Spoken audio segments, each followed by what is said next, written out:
10 bagay na baka hindi mo alam kung meron kang acid reflux o GERD.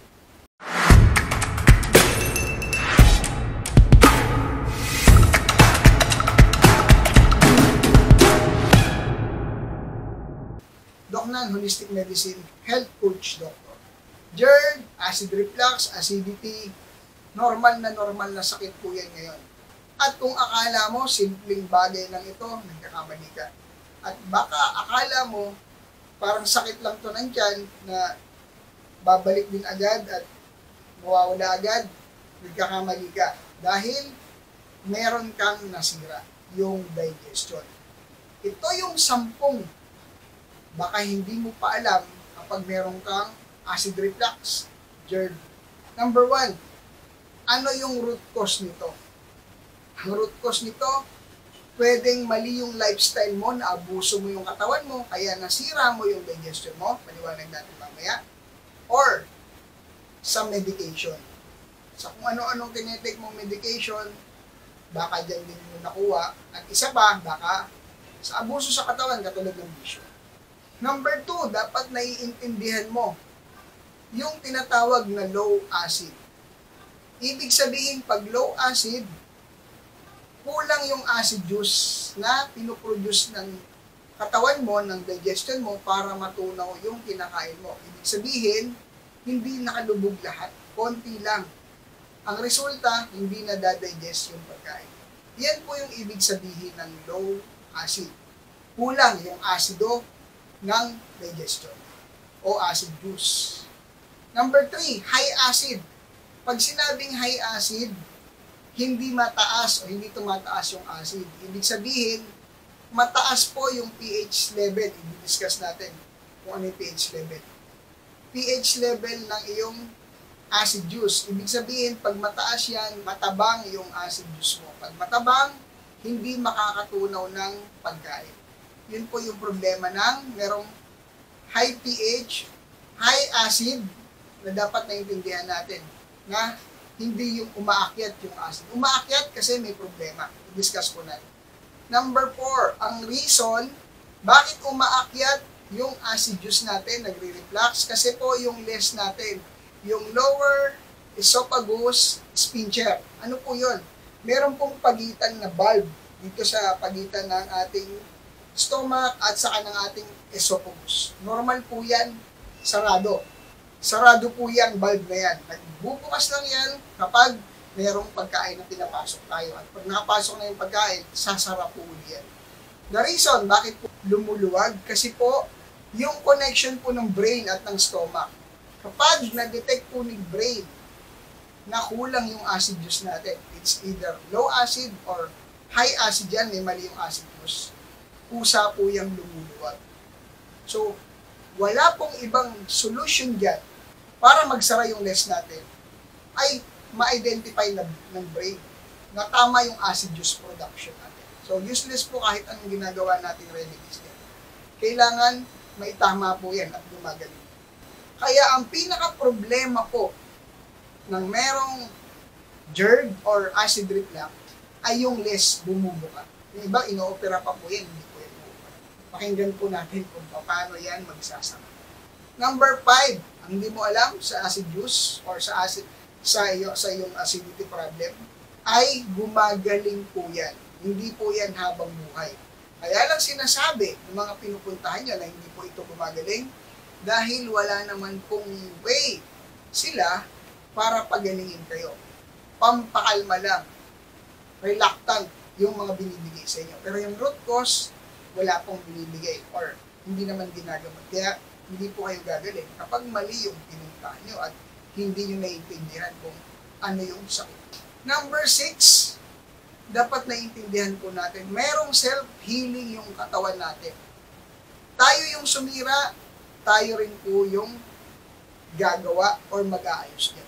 Kung knowledgeable lang tayo, naiintindihan natin, nandiyan po yung mga videos explanation natin, paano yung tamang lifestyle ng tao, paano lalakas yung immune system, paano yan magre-repair ng isa. So, dapat bukas lang po yung isipan natin. Andiyan po. May mga playlist po ako ng acidity kung talagang gusto natin gumaling at yung ating mga healthy lifestyle playlist videos.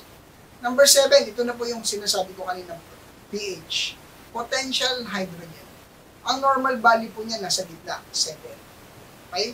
Pag nag-6 po yan pababa, pa-acid ng patapang yung acid, at pag nag-7 pataas, patabang ang acid. Ang meron po yung stomach natin, pinakamaganda niya, nasa between 1 or yung 2, maano na po yun, unti-unti ng humihina or tumatabang yan. So, kung meron tayong napakatapang na pH sa ating acid juice na 1, ang ganda po ng panunaw natin. So, yun yung problema nung may mga acid reflux. Nasa 2, pataas 3, yung nagagawa nilang acid juice, meaning matabang.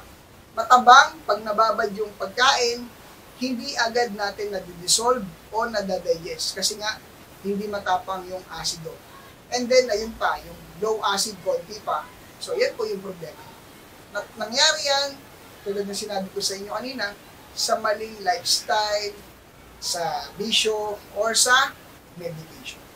Paano po natin maibabalik yung tamang pH ng ating digestion?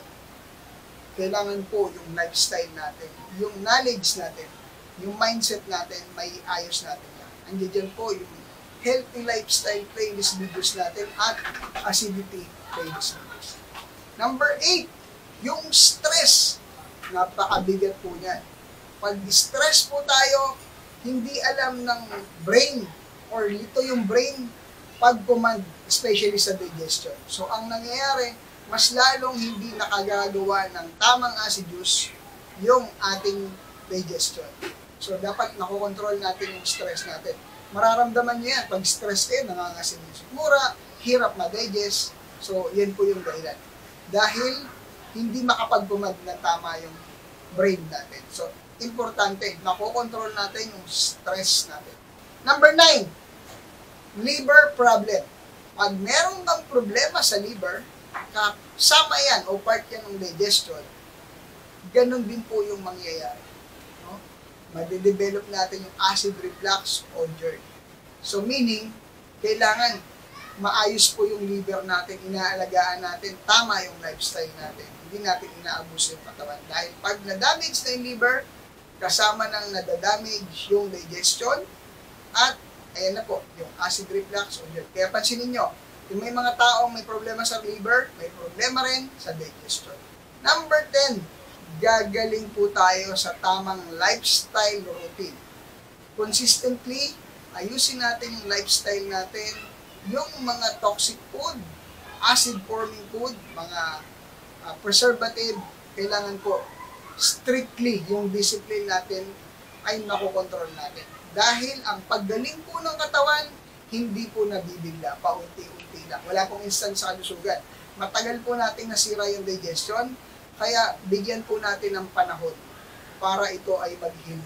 Kasi ang nangyayari, kapag gumanda na yung pakiramdam natin, nag-diet tayo, akala natin magaling na tayo. Hindi natin alam, nag-heal lang po yan. Ano ang gagawin natin? Kakain na tayo ng gusto natin.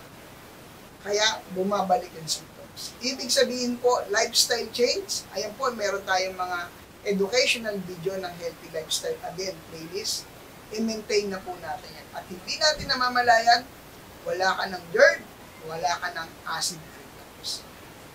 Sa susunod, bago ka mag-skip, para hindi maligaw o magkamali sa tamang detoxification at tamang healthy lifestyle, join my health coaching program. Bakit mo kailangan mag-join sa health coaching membership? Marami tayong ginagawa, akala natin tama. Marami tayong healthy lifestyle, hindi naman pala healthy. Meron tayong mga ginagawang unhealthy, yung pala naman healthy. Para alam mo yung daily routine mo, daily healthy lifestyle na tama, tamang diet, unlimited question and answer. One-time membership payment lang ito. Continuous learning dahil hindi mo naman ma-absorb ng mabilisan o instant ang tamang kalusugan. At meron itong GC na isa lang ang direksyon pagdating sa kalusugan. At ang foundation ng health coaching ay ang user's manual ng tao, ang Bible. Mag-message lang directly sa aking messenger, nasa baba ng link, kung interested sa health coaching membership.